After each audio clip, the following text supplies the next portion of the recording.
And tonight we have new information about a Chattanooga car salesman wanted for kidnapping a Mountain View Chevrolet customer on April 1st. Daniel Bryant initially refused to turn himself into police. That's according to an FBI investigator who says Bryant drove hundreds of miles to a Texas town before being taken into custody. And officers found him by tracking his cell phone. Tonight, Daniel Bryant is also accused of bank robbery and extortion. Liz Zeckman has our story. Newly filed court documents say that the victim dropped his pickup truck off at Mountain View Chevrolet around noon on April 1st to have it serviced. Police say he bought the truck here after receiving a financial settlement from severe on-the-job injuries, leaving half of his body paralyzed and with one leg after the other had to be amputated. He's like disabled, so he couldn't even defend himself.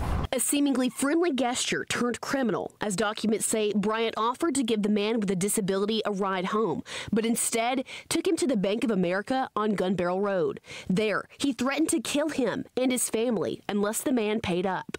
That's something that happens, and I mean, it does sound like it's something out of a movie, and so just knowing that that really happens, and it happens here in our own city, it's really scary.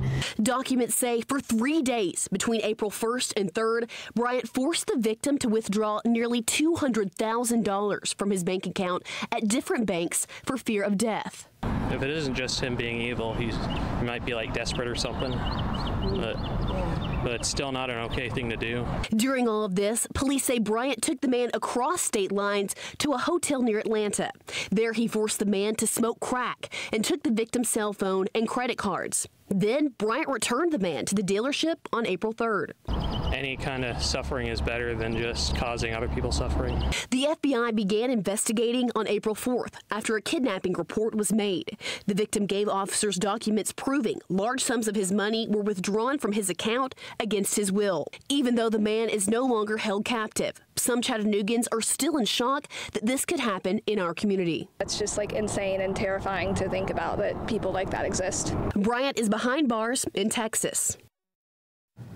An FBI investigator says they briefly found Bryant in the Atlanta area, but he fled on I-20 west. Officers continue to track Bryant, leading to his arrest nearly 800 miles away in Texas on Sunday. The FBI started tracking Bryant's phone on April 9th.